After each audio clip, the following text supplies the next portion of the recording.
So yeah, so here's the idea is when we start a business, a lot of us start a business, we sort of fall into it really. We don't really go to start a business, but then what that means is we sort of tend to grow haphazardly.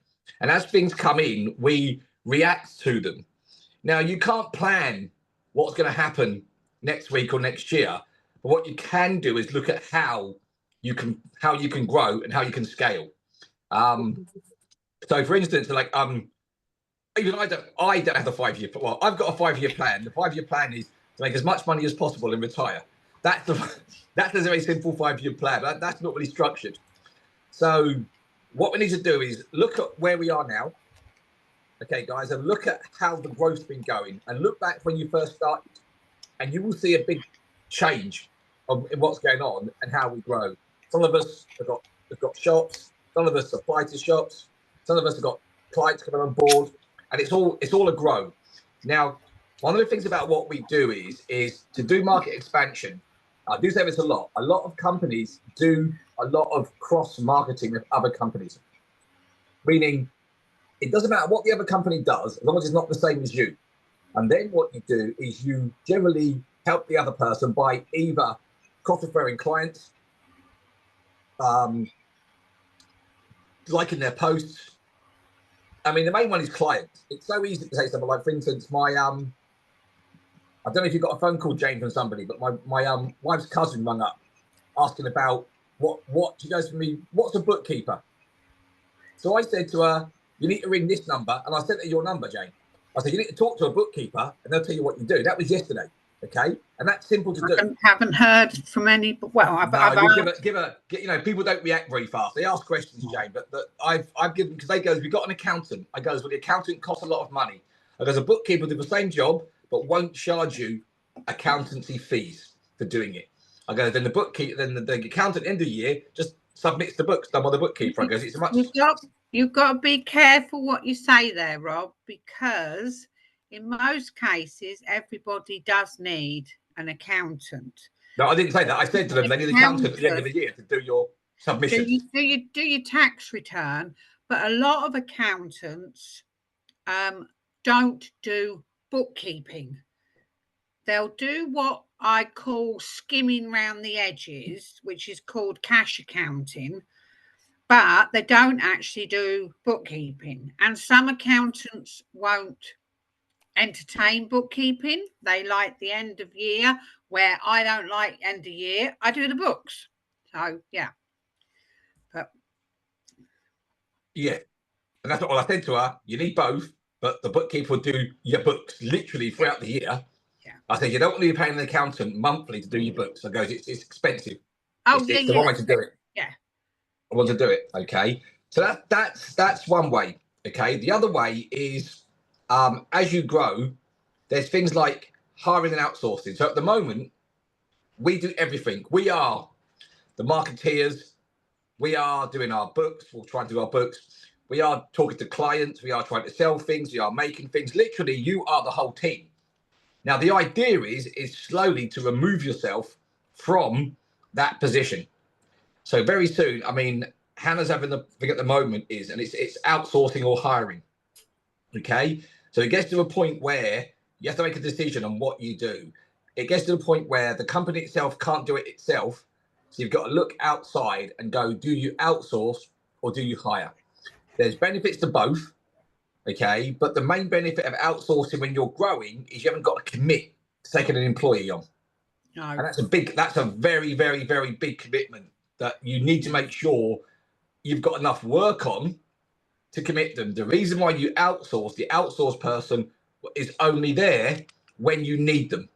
Okay, so when you need someone to come and help you, they'll come and help you. Otherwise, you've got someone sitting there, and if you've only got a week's work, you've still got to pay them for a month. It's not going to work. And they get holiday pay and holiday entitlement and run a payroll and yeah. And overstaffing can bankrupt a company, not because the company's not working, because you have no cash flow. And that's the thing. So that's what you're doing. So you do you hire or outsource? Okay, at the beginning, outsourcing. But if you find yourself then employing that outsourcer, permanently, the cost is so high. At that point, you get someone internally. So yeah, okay. Is it? I mean, is there anyone out there at the moment who's in a position where they think they're going to be expanding shortly or soon? We should be spending. Yeah. Well, Jane, I wouldn't start clapping yet. yet. Not going to happen yet. No, I said I wouldn't start clapping yet because you're going to be very busy. Very, very busy. It's the reason I'm laughing is one of my clients has sent me something. Ah, okay. while I'm listening to you, someone sent me something. That's why I'm laughing. Is it a client? Is it another client, Jane? No, it's a client. That's why I'm laughing. Well, yeah. So, and guys, what you'll find is this: is when you hire it. So there's two parts of it: hiring and outsourcing, okay, and then expanding. They both go together. Now, what happens is with a company is you can't employ people on the premise of how big the job's coming in. But it could be a case of, let's say, Hannah and myself, we could go from being a very small company today, and tomorrow morning we could be a very large company. Literally, it can happen that quickly. So what we've been trying to do is we've been trying to find people who we can get to start in a position so that we can expand very quickly. Okay, because you need to always be aware that you don't know what happens tomorrow morning. I mean, for instance, guys, you might someone tomorrow morning comes down and goes, you know what? I love your teas and love your candles. I need you to supply my shops. Okay, so what do you do? Okay, at that point, you need to expand rapidly. And I have first-hand experience of this because when we had our first company, we was approached by a company. I think our manufacturing, we could manufacture about 400,000 units a month. We can manufacture. And I agreed to an order of 3 million a month.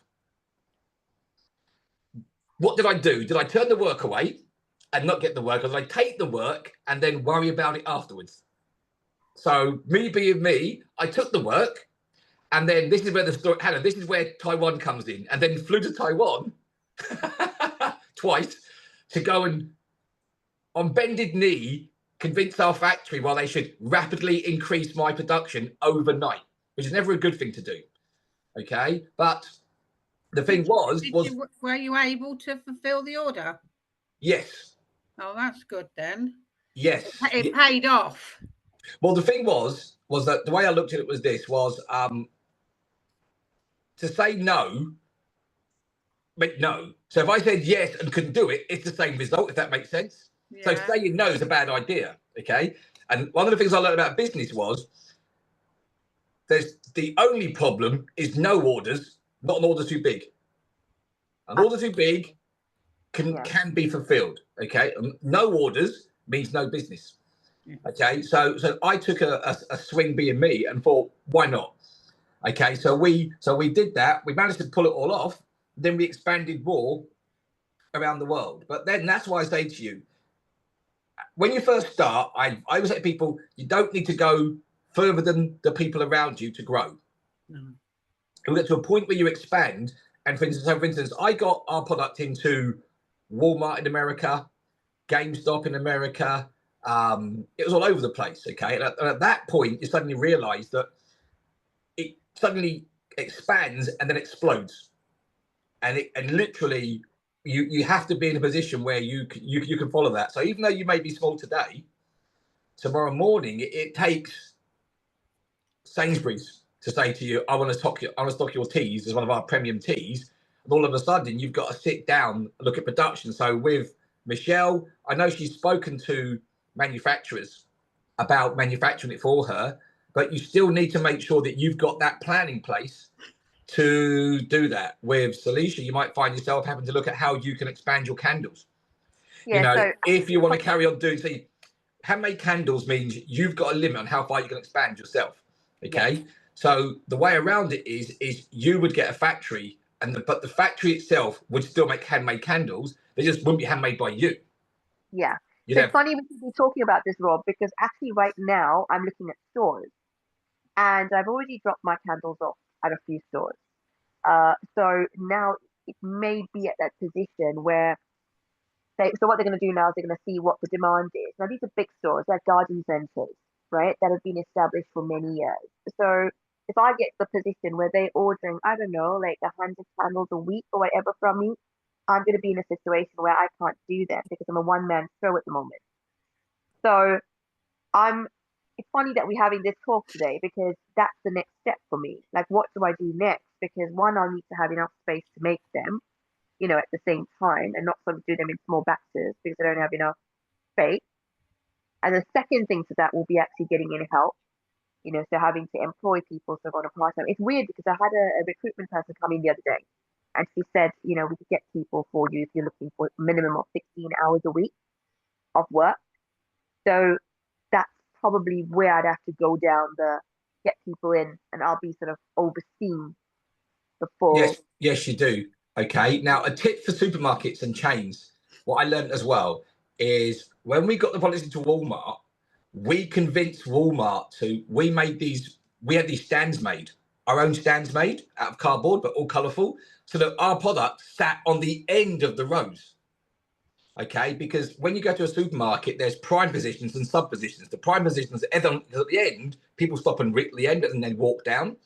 So with that, secondly, we convinced them to run our advert above our products.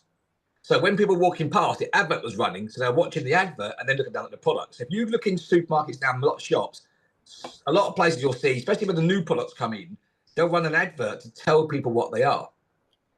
Okay, or you want to get a really good poster made. Okay, you need some, because think of this as when you go into a shop, like I said to Michelle, you might have 30 teas on a shelf. Okay, what you've got to try and do is make your product jump off the shelf. So you either go for really bright colors, okay, or you go for like you've done, more refined to make it look a lot more expensive. Okay, now our products, wait for this. Our products, we had two different types of well, it was the same product, but we branded it for different products. So we had one product, but we branded one for CDs and one for DVDs. There was no difference in the two, apart from the DVD packaging was, and I'm going to say this literally, a luminous orange. If you were standing, if you'd have put our product next to the Great Wall of China, you wouldn't see the Great Wall of China. It was that bright. It was off the scale bright. And the other one was like this luminous blue. What it meant was people would pick it up to think, what the hell's in that? Okay, so because all the products on the shelf, and so that's the thing. And then with the video running above it as well, it sort of worked. I mean, we made a product that no one knew existed. So the problem was, how do you sell a product that none even exists as a product? And so with that, so we learned things like that was one sort of market we did. The other one is posters. But the poster, in one shot, you've got to try and say what the product does. Okay, so if it was like, we'll say for Michelle, it would be herbal Caribbean teas, big bold letters. Okay, on a dull English afternoon, what more than a sip of sunshine? Obviously not today. Okay, it's a bit hot, but things. And with your candles, okay, it would, you might say, love candles. It's not just about the candle; it's about the fragrance. So you're telling people to come and smell them. Otherwise, they just see candles. So you got to somehow pull them in because once they smell them, they'll buy them. Okay, so you need some sort of market. Otherwise, you end up the shop's not going to push it for you, but they will put a poster up if you give it to them. They love marketing material and stuff, and it's worth getting a proper poster, getting a proper graphic designer to come and do it for you, and then to do it. Okay, and that's part of the expansion thing. So what we're doing is we're looking at I've got to put it into a supermarket now, but I'm selling tuna, and there's 30 tins of other people making tuna. How do I make my tuna stand out from the rest of it? The other thing you can do is, where's it going to be? Which shop's it going to be in? Do you know where it is? Because what we can do is, the other thing we do is also you give them the impression you're doing marketing as well. And what you do is you do one of our reverse marketing things and only do a marketing campaign for the product at the shop. So that when they're at work on Facebook and stuff doing things, they'll keep seeing your product. that gives the impression it's much more sold than it is, and they will push it harder because they see it being marketed as well. Because then they see you're putting effort in, they'll put effort in as well. So, Yeah, so because it's at the Lancaster Garden Centre in Walthamstow. So okay, it's okay, been here for ages. It's massive. It's massive, massive. So what's happened? Sorry, Rob, I don't know if you can't see, but yeah, go on. this is the only way. Oh, I'm only okay. You can still see me. So basically, what I did was I called the owner. Well, I called the shop and I spoke to the owner. She happened to answer the phone, and she said, "Bring the candles in, bring every scent, and then we'll smell all of them, and then we'll then decide what we want, to have in the store and everything else." And I said, okay, fine. So I took everything in. I took the room perfumes, took the car fresheners, took the candles, took everything, one of each scent. And then her son was in there, and she wasn't in there. But she said to me, her son is actually the buyer, so it's good that I sit with him and speak to him. He smelled it all. He was like, I like all of them, so I don't know what to do. He said, what I'll do is I'll get my mum to sit with me, and then we'll refine it down to what we want, and then we'll tell you how many of each for you to bring in. So right now, that's where we are. This garden centre is massive. It's so big. And when I sit there, it's like candles and eco-friendly soil wax and all that stuff, sustainable, made in water sources. Like, yeah, 100%, we want them in. So at this point in time, I'm kind of just waiting on. I'm not waiting. Sorry, I have been so busy, and I also don't want to look desperate. So I've only given it to them on Sunday. So I kind of said I'll give them some, and I sent them an email with the price, the wholesale price list, and everything about the candles, all my social media links and everything. And in an email back to them, I said, I'll be in touch shortly, but just FYI, like I'd like to come in and do a bit of, filming and stuff because I can put it on my socials and push it out so that people know it's in your store as well. So yeah, but it's a good shout about what you're saying. Like create some advertising bits to go with it because it'll help them. Because he did say to me, the guy they said, I just want to put it on the shelf and like decide how we're gonna like merchandise, like place it so it looks good. But he was like, yeah, I want all, and I'm struggling to choose which one. So I'm gonna get my mum to sort of sit with me and sit through. But that's where we are. So do you think then get like market? What you do is you get stuff like that made anyway, okay? Get it Yeah. designed and got it printed. And Yeah. then what you do is you put together a retail marketing package, okay? And when you talk to a shop, you say to them, oh, and by the way, because they'll say to you, oh, yeah, go, what you got? Oh, I've got posters, I've got leaflets, I've got stickers, I've got this, I've got that, okay? And the idea is when it goes in, you need to, it doesn't need to be a big poster. It could be like you can get like those stands where they're freestanding with the poster sits in it, where so it sits next to the product. That's what it used to be. And it's something that catches their attention. Okay. And something that tells them to come and smell it. Yeah, calls them. So yeah, that was the other thing. So I've also collaborated with a customer actually who comes and buys my crystal candles from me, and he does yoga and Tai Chi classes. So he said to me he wants to take in my crystal candles to his yoga and Tai Chi sessions. So I've done exactly what you said, Rob. I've given him all the crystal candle only, one of each, and then he's got the board, like the backing, and he's got all the information about all the different candles and what they do. So he was very excited to have had the marketing, bits to put behind the candle when he does his sessions. And I think with him, and when you're in the shop, okay, the next thing you do is you make sure somewhere on the homepage of your website it says now available in. So you go, and what you do, in your website somewhere, you do a new section or do a page called shops you can buy my product in, and the first one's your shop address, or you put the other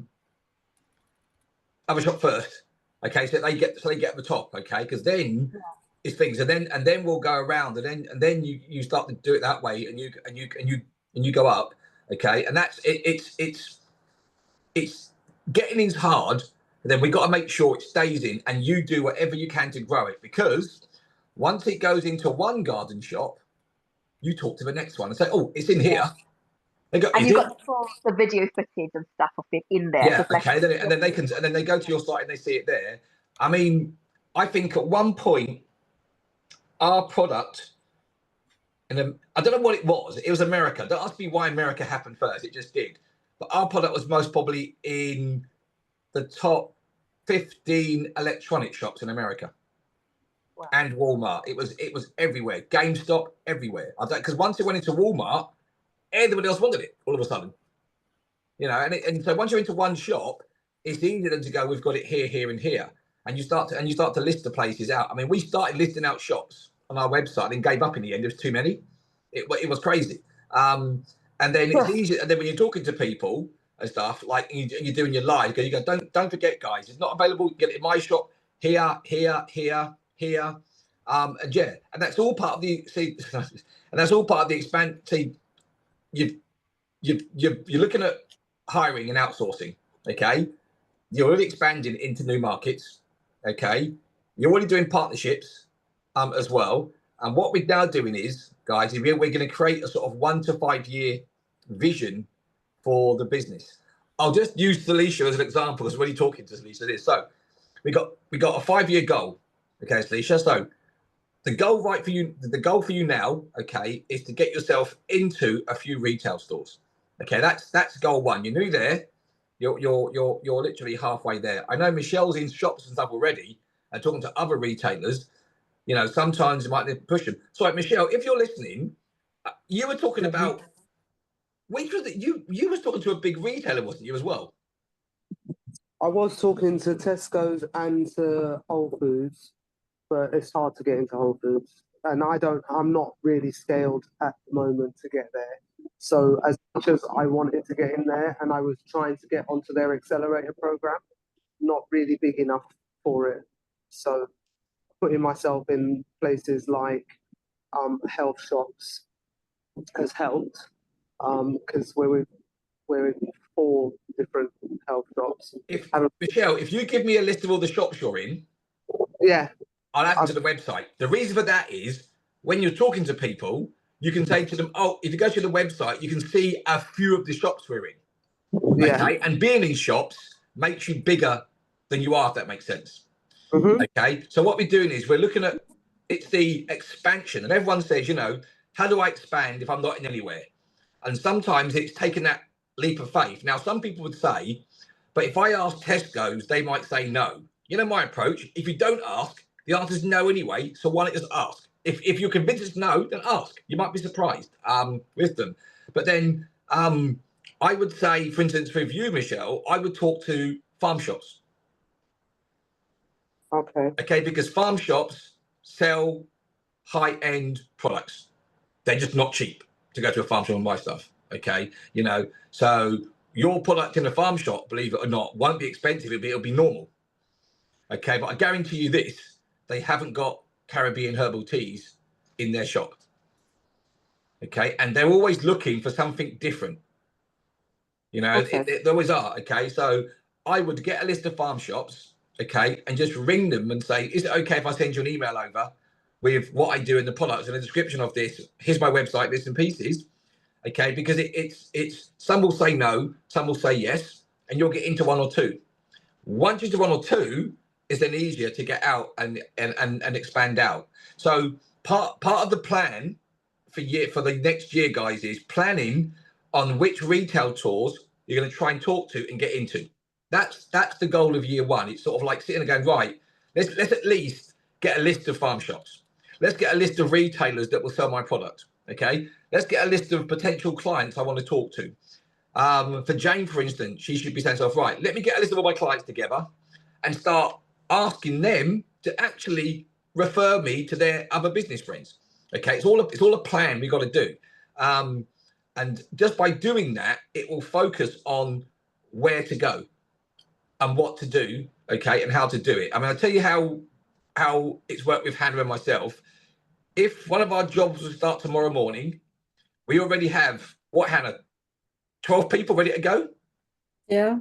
Yeah, so literally, guys, if this job starts tomorrow morning, we've already got the team to start the job tomorrow morning.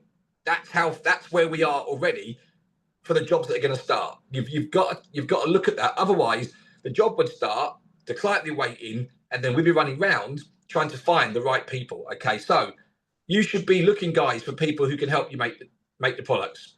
Michelle, finalize and work out the factory. We'll look at cost. We'll look at what's got to be done. Okay, and then we'll work out how we can then have a plan so that if someone says to you, can you make me 1,000 boxes of your tea each month? You go, yes, the factory's ready. We just need the order. And that's the word. If we're ready to go, let's go. Okay. But if you haven't got that in place and someone does say to you, can you do it? And you say no, once you said no, it's going to be very difficult to go back. Okay. So at least now start planning, start interviewing people, find out you can find out locally. I mean, Michelle, what you might find is you're able to get a small like retail unit with a room where you can spread out a bit further and you can get people in to help you keep it handmade. Okay? Yeah. And that's how you do it. And so you're then employing local people who can get jobs. Okay, you know, and remember this, if you keep it handmade, you can charge far more for the product. So the offset is you can get bigger production on a machine, but then you're losing that handmade part of the product. You get a bunch of people on board, it might cost you a bit more money to employ the people you need to make the products you need, but you're keeping that handmade blend. You can do bits. I mean, you could handmade. You can go to the guys, right? We need to. You can hand blend everything, and the final stage is the machine bit is only putting the leaves into the bag, but everything else is done ground up by hand. So you're still giving it that handmade feel. So all you're doing is you're just taking down to the factory the bags of pre-made products to go into the bags and the boxes. Okay, so there's ways of keeping the product to be handmade. So you can keep the price high, and also keep yourself distinctive from others. Okay. Now, I mean, Michelle, let me give you an idea. How many times have you been to Sainsbury's and Tesco's and they've actually got a Caribbean section? Okay. And in that Caribbean section, guys, the only thing they sell, Michelle, normally is all different Dun River stuff. Yeah. Yeah. So, you know, according to so if you've got something like that, you've got a good chance of them putting it onto the shelf there and into the tea section as well. So even though you might want, remember, if you go to a supermarket like Tesco's, you won't go into every Tesco's. They'll put you into 2 or 3 Tesco's to try it out first, and then they will slowly ramp it up as it works. Okay, but then again, it's worth talking. But then for your teas, you might want to talk to Marks and Spencers. I mean, have you guys been? I mean, both of you, have you been to Harrods? I haven't been to Harrods yet, but I'm intending to. Yeah. Again. Okay. Again. That's why I said to Michelle, you want to crank your prices up a bit. I think you can get a much higher price for your product and your clients won't mind. And then it suits people. I mean, the other day I was looking at one of the best adverts I saw, which was Stella Artois. When I was younger, Stella Artois was always the most expensive drink in a pub to drink. So you might get, you get your Heineken, you might go to a Grolsch, but Stella was too much. So remember the advertising for Stella Artois? Reassuringly expensive. Backward thinking, but it worked. Okay, because people like to be seen to spend money. So having a higher price bracket isn't going to offset. Sometimes, as we found as well, Michelle, it can be too cheap.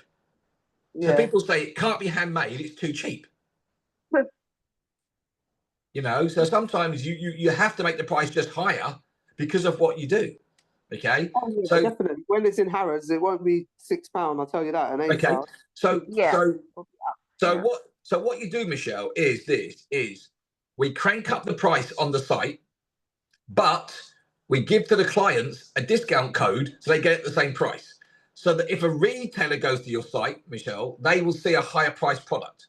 So your clients won't know; they won't care because they get the discount with the code. But when you talk to when you go and talk to the retailers, they'll see a higher price. The reason is you've got to make a profit, they've got to make a profit, and they will have a minimum profit they want to make per product. And it has to exceed that. So you've got to make sure, but when you go to sell to them, the price difference is so different between the retail price and the wholesale price and the retail price that it becomes for them. They go, do you know what? I'd love that product. That looks really good. I'll try that. Okay. So that's the idea. Okay. And I think, so this is part of the looking forward and how to do it. Like for instance, we did it on our website. We actually hiked up the price of our products so that when it went into retail stores, the retail stores were selling it cheaper than we were. And that was done deliberately to make them feel like they were getting a deal. Yeah. Okay. And it's these little things we can do, okay, because we want to make sure that they sell it. Okay. And that's the idea. So we got hiring and outsourcing, guys. We got expanding into markets that you're doing it now. We've got partnerships, okay? So that's partnerships where we are talking to people and trying to cross over with other clients, okay? And then we've got creating the vision. A 5-year vision is hard, but for all of us, our first year vision should be, if we do a retail product, a target. By the end of the year, I want to be in 10 retail stores. Okay, you need a number. The number's not to hit. The number's a target. Okay, and the idea is that you can then slowly go towards it, but never set a target that is unachievable. So don't say, by this time at Christmas I'm going to be in 1,000 stores. That's not going to happen. Okay, and you're going to get disheartened. Okay, so make it low enough that you know it's achievable, but big enough that it's a target to aim at. Okay, and that's the idea. Sorry, Rob, say that again. So you said partnerships, expanding, and then what were the other points? So you've got hiring and outsourcing, expanding products into markets, what you're doing now. You've got partnerships at work, so when you're talking to the yoga guy, okay, it's just put them out there, okay. And the final one is saying the next one is a vision, a 1-year vision, a 2-year vision, a 3-year vision, a 4-year vision, a 5-year vision. So the first year vision is what you're doing now. You're all in that position now where you're beginning to expand out and get your products into markets, or you're taking on new clients and expanding. Like, for instance, with Jane, Jane, I think, has already spoke to people where she can then outsource the work she gets in, because Jane's a finite source. Once Jane hits her target, that's it. But why should she stop so target's hit? So she works out how she can outsource the bits and pieces so she can carry on growing her client base. And she just outsources the work to her outsource people. And it might be a case where she gets so busy, she can permanently outsource them. Okay. And so year one is, how do I expand? Where am I going to go to? What are the ideal retail stores for me? And can I get into them? You know, year two is, now I've established myself into 10 retail stores. Now I want to get out. I want to get out into more retail stores. And in year two, you'll jump that number to 50. Okay, because if you get into 10, you can get into 100, but you go for sort of 50, and it's a slow burn. But at this point, hopefully, you want to be in a year's time. You want to be in a position, guys, where you're not making the products. Yeah, Jane, that's why you haven't got to employ people, Jane. Just outsource it. Then you're never having to pay salaries and stuff. And and if there's no work, I got to a certain level that I couldn't physically take any more on. And obviously I didn't go looking for any more clients. And that's where I went wrong, because I still should have been looking for clients. Correct, and that sort of thing. I could have taken on, because there are plenty of bookkeepers that will obviously, I keep the ones I want to keep. And if I want to, say, right, they're my clients, but you're subcontracting, then obviously that's what we do. So correct, okay, and because that's what we don't do. We think we have to stop at a certain position, but we don't. Okay, the world gives us an idea of what we should do, and we try and conform to the world. The world's irrelevant. Okay, there's a joke with my friends. Okay, there's your world, and then there's Rob's world. Rob's world is here. Okay, it's a little bubble around my head. Okay, and everything that's around me is irrelevant. It's, if I think I can do it, I'll try and do it. And society says to us, well, don't expand to this, don't do that. But if people are offering you work, the worst thing is because today you've got loads of work, tomorrow you might have enough work. Okay, so you can't afford to not take work on. Okay, for instance, we did an experiment. Hannah met a guy from Australia, a sales guy, a team. So him and I last week did a test, and we're only spending £3 a day to test Hannah's advert in Australia. He started about 7 days ago. And this morning, it looks like he might have his first client. So we will now have a client in Australia, but we're not in Australia doing it. This guy's doing it. Okay. So is it a good idea to say no to the work in Australia? No, because that one, we might end up being bigger in Australia than the UK. Right. And that's the thing. We don't know. Okay. You know, I mean, for instance, Michelle could end up selling Caribbean tea back to the Caribbean. Literally, Yeah. You just don't know what's going to happen, you know, because out there's crazy things happen and you'd never know where, when or why it's going to happen. And my approach to life is if opportunity knocks, just make sure you're there to drag it through the door. Don't open it, drag it through the door. Okay, because that one opportunity will turn into another one and another one. Okay, with that as well. And that's what we do. I mean, for instance, Michelle's currently importing raw materials. She might end up being an importer of raw materials. That might be one part of her business might end up literally importing this to give to other people, like say Celicia or Marcia, who use it in their products. Okay, because you don't know if people want to buy something from you and you've got the ability to sell it to them. I mean, when a business, everyone says that you shouldn't try and do too many things at once. It's back to front. When you're first starting a business, that's correct.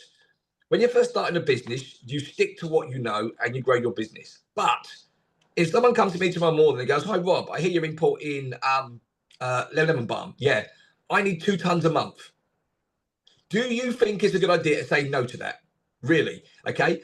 No, it's when they say don't diversify, that's because you're spreading yourself too thin. But if you've got someone to order something and you've got to add that to your order, then it's a good idea.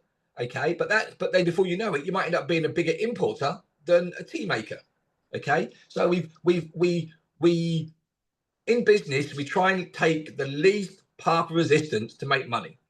Take my business, okay? My business was I used to make gizmos, games, and gadgets. That's what I did, okay? And one day I made a mobile app. What happened was my clients started asking me to make mobile apps for them.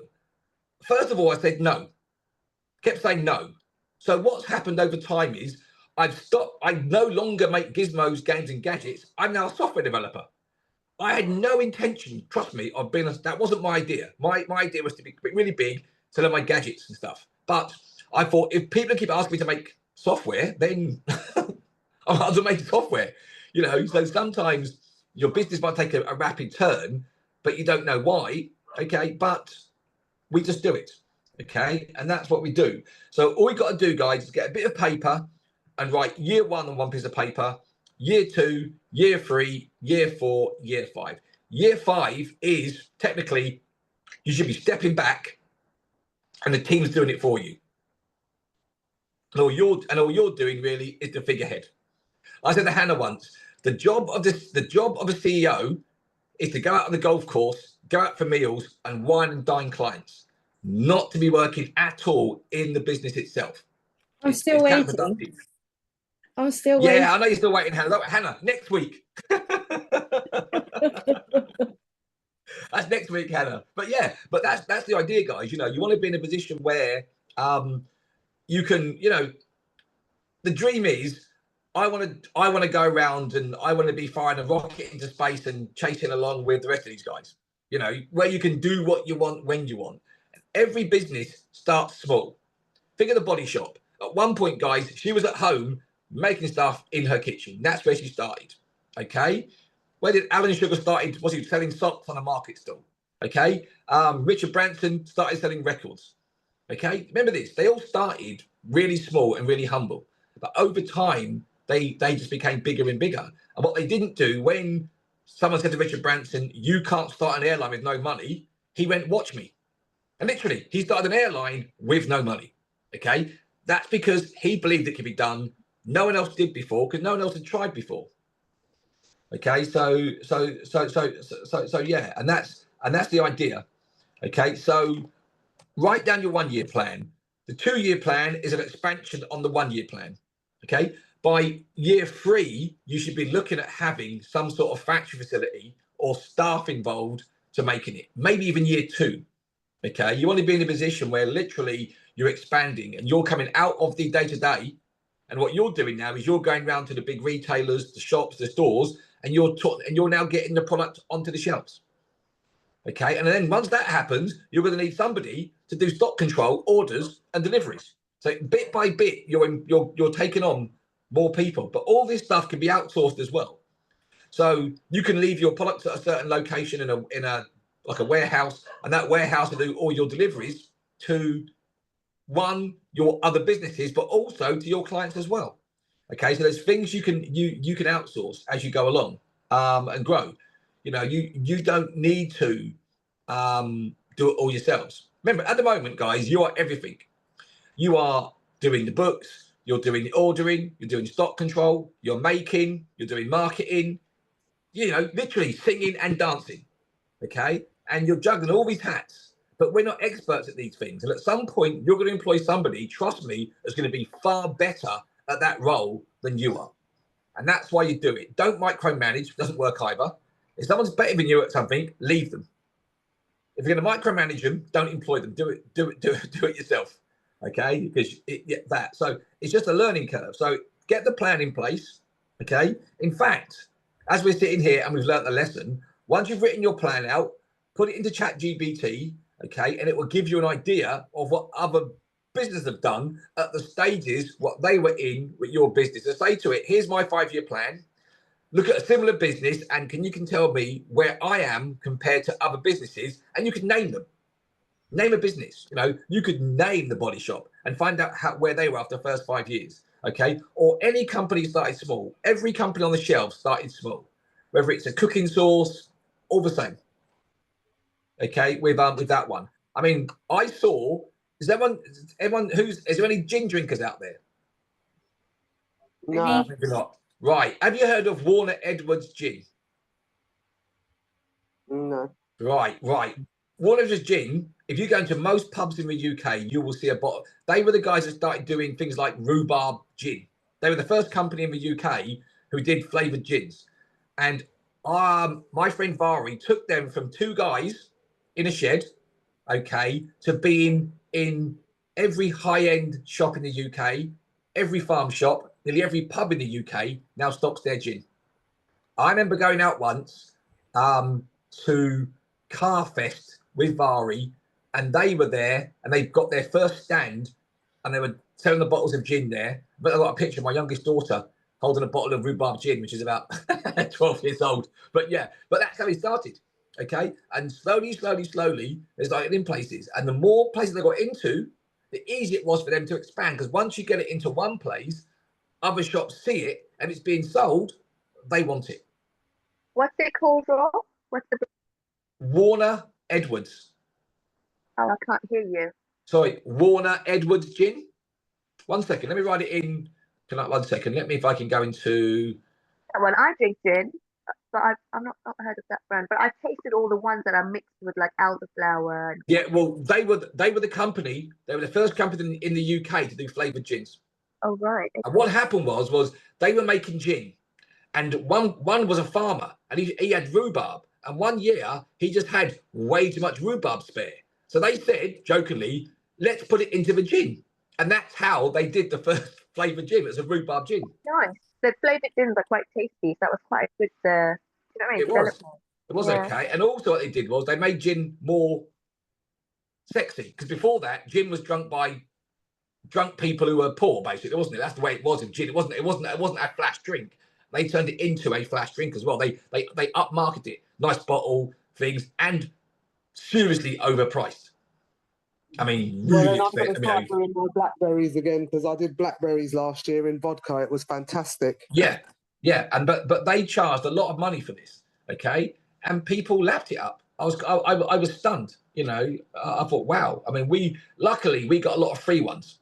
So it's all right. I wasn't too bothered. But if I'd have been buying it for a Banffy, I'd have been going, oh my God, I can get a bottle of gin for like £5 down the co-op. This is mental. But it's quite tough, isn't it? It's quite tough to drink nowadays. It's got quite an up. Yeah, exactly. All the wellness and the health and fitness people. It is. Okay. And what we're doing is, and again, don't be shy of price. Don't be shy of making things expensive. Trust me. Don't worry about it in the least. Okay? I think the non-alcoholic gin is more expensive than the normal gin. Yes, exactly, Hannah. Yeah. You know. So yeah. So the idea, guys, is literally to just get a plan in place. Okay. Work out where you want to be. Okay. And you're not going to stick to it. It's like a guide. Okay. But it will focus you on what you need, because at the moment you have no plan. You're randomly talking to shops. Okay. Focus it down and say, right, I'm going to talk to 10 shops a month. And for those 10 shops a month, I'm gonna get one of those shops. I think you're thinking about her. Hiya, what's up? Hi, Chris. Wrong, innit? Chris, can you mic your phone? 1 second, guys. Let's see if I can mic Chris. Got it. Rob, how would I get into those good stores though? Like, what would Literally, what you've got to do is here's the hard thing you've got to do. Right, you've got to find the buyers. Okay, so do you know how you find the buyers for a retail store? Yeah. LinkedIn. Okay. Go to LinkedIn, okay, and what you do is you would say, for instance, let's say you was after Tesco's. You'd go to LinkedIn and write Tesco's buyers, and it will list all the people that are down as buyers of Tesco's. Okay, right. and then you'd write Tesco buyer homeware, and then you find the homeware buyer for Tesco's. Okay, and then you might need to badger them. And when I say badger them, you badger them to the point of they go, okay, if I say yes to come and see me, will you stop calling me? And you go, yeah, I'll stop calling you. Because these people are busy and you're going to need to badger them. One phone call's not going to work.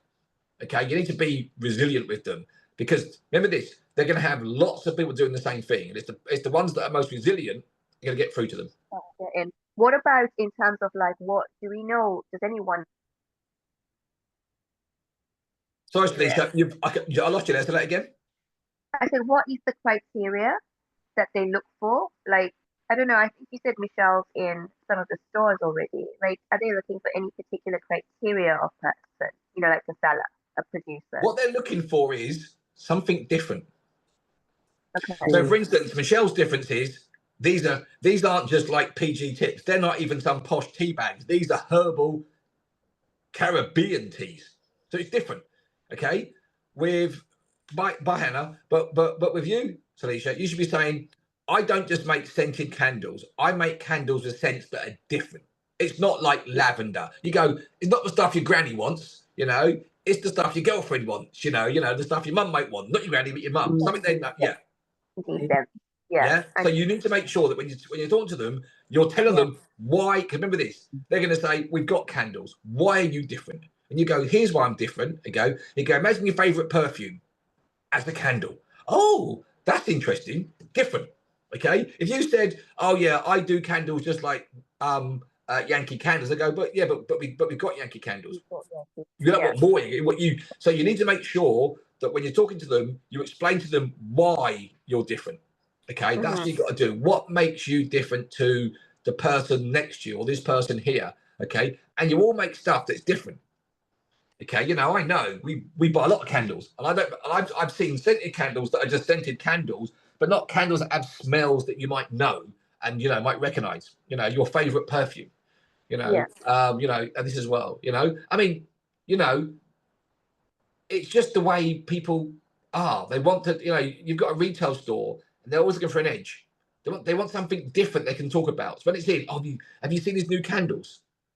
Okay, they're amazing. Oh, what they? Oh, yeah, Boss. Oh, it smells of Hugo Boss. What? Yeah, a candle smells of Hugo Boss. Oh, I love that smell.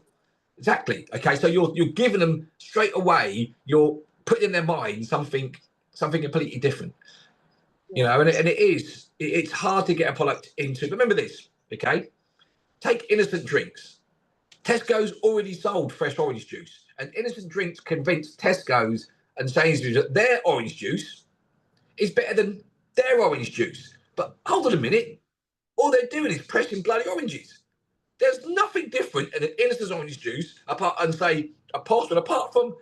the price. The innocent one is more money. So everyone goes, it must be better orange juice. You can't get better orange juice than bloody orange juice. You know what I mean? Yeah.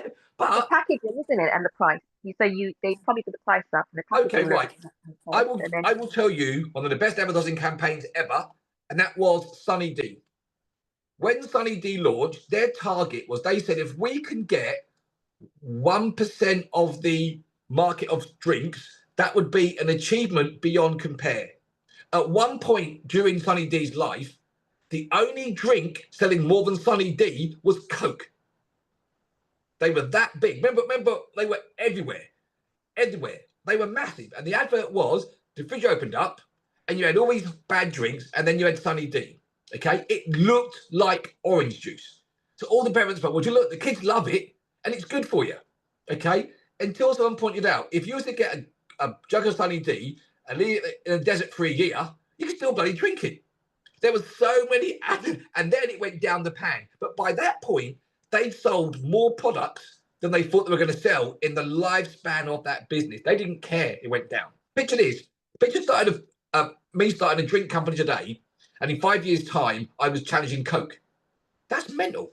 But they achieved it. And they achieved it by telling people, this is a healthy, soft drink your kids will love, and it's not Coke. Wow. We need that. Parents love it. Okay? And they did that. Bit of, obviously, lying and cheating, but it shows you what you can do if you're different. You know, you get all these companies that do, like, they launch a new sausage range and they'll tell you why their sausages are better than the others. In the end, you can't get a better sausage than a sausage, I'm afraid to say. You know, you can get a Wagyu. Once you've had a Wagyu burger, you can't get a burger better than a Wagyu burger. But someone will say, yeah, but our Wagyu burgers, the cows have beds. That's why it's crazy, but it makes it different. You know, so yeah. So because you've all got products that are different, you can get into them. Well, at the moment, the only reason why your products aren't in these shops is because you haven't asked them. And let's say you don't ask them, that's a no. Let's say you do ask them, it's a no. It doesn't matter, it's the same situation, but you won't get 10 no's. You will get one yes. And the ones that said no at the beginning, when they sit in other stores, will come back and say yes to you. Okay, that's the goal. It's just about asking, going out there, chatting with people, talking to them, and seeing how it goes. Okay, and once you get into a shop, you make sure everyone on your social media knows you're in that shop. First week, make it a bit boring, but then weigh down. Then go, oh, can't believe it. Just been taken on by one of the biggest garden centres in the area. Okay, and you do that, and when it's on the make sure you get a video of you going into the shop, going around the shop, and then showing it on the shelves as well. All that sort of stuff goes on your social media. Okay, with that one. So yeah. Okay, so that's where we are. So all we need this week, guys, is a piece of paper. Okay, write down each year and just write down a simple plan of action of what you're going to do, where you're going to be end of the year. And by the end of the year, I would say, and remember this, guys, okay? One more thing for you guys to remember is the retail stores are doing their Christmas buying now. So when you go and talk to them, you go, picture these. I do a Christmas range of candles as well. Tell them now. They'll order from me now because they need to order now for Christmas. Okay, same as you, Michelle. Get in there and say, you know, what about a nice Caribbean Christmas hamper of teas in your shop? Okay, because it sounds odd chatting about Christmas, but if you go in September, they'll say, oh, we did our Christmas stuff in bloody January. We knew what was going to happen in the shelves. Remember, they've got limited shelf space. Once that shelf space is full, doesn't matter how good the product is, they just haven't got the space. So get in early. Don't be shy saying, have you looked at your Christmas marketing yet? You know, have you thought about having these candles? You know, I do a Christmas range. Let me show it to you. Okay, so yeah, and that's the idea, and that's what we want to sort of get people geared up for. Okay, so guys, with that, I'm going to stick to my hour. I've got to get. Is there any questions you've got on what we've been through today? No, I'm all right. I've sat down here while we've been talking. I've been talking and doing while we talk, so making lots of notes. How about I say, Michelle, has Kenneth got his phone ready? Yeah. Get Anyway. He's definitely got his phone ready. He's ready.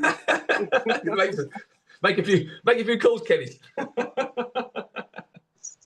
But yeah, but guys, that's it. It's just a matter, guys, of just basically focusing on something, okay, and trying. Okay, that's all we can do. Hi, Crystal, you have a question?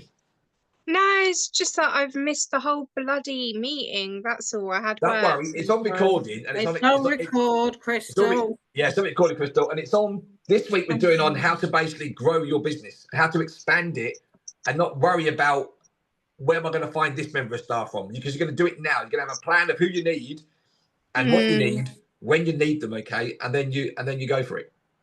Yeah. Very interesting tonight, Rob. Thank you very much. Yeah, that's all right. Thanks so much, Rob. No worries, guys. Okay, and listen. First of all, congratulations again to Michelle and to everybody else. Our latest award winner, who goes along with Michelle, and we've got Alicia, we've got Crystal, we got Hannah, and the other. And trust me, guys, I'm sure some of you will get phone calls soon as well. Phone calls. Thank you. I've been entering everyone into awards. Oh no, you haven't, Rob, have you? Yeah, I entered Michelle, she's won one. Entered Talisa, she's won one. Okay. Hannah, I entered Hannah, she's won one. She's getting, yeah, oh yeah. Rob, Well, I get bored sometimes during the day, and I just suddenly get these things to do things. So yeah, so if you get a phone call from somebody, it most probably is something I've done. Don't ignore the phone call if you get one award. It would have been me. Well, because I know Felicia said she wasn't going to answer the phone to the guy. Didn't believe him. Scammer. Yeah, I was like, this is some sort of scam, like something emailed me about something. And then he continued pursuing, and I thought, hold on, this is real. So yeah, I initially thought it was a scammer as well. And then eventually I gave my number out, because we get a lot of emails from people just asking for contact details, and I didn't know it was real. But Felicia said you knew it was real when the guy gave her my name. Yeah, I said, I need to know who's nominated me. And then he said, Robert Stedman. I was like, I know, it's real now. That's real. Yeah, thanks, Rob. But yeah, that's the whole point, guys. The whole point is sometimes you don't like doing it yourself because it doesn't feel, it feels odd nominating yourself for an award. Yeah. Doesn't it? Okay. So yeah, and that's it, guys. All of us will grow. Okay. And by the end of the year, we'll have all in shops, all expanded out, okay, and and then we will do it. But I will put this recording up later on, okay, guys. But I have to dash because I can see I've had someone trying to ring me for the last 40 minutes. Okay. All right, guys. Listen, have a good night, okay, and I'll see you all next week, okay? Okay. Right, guys. Cheers, then. Bye.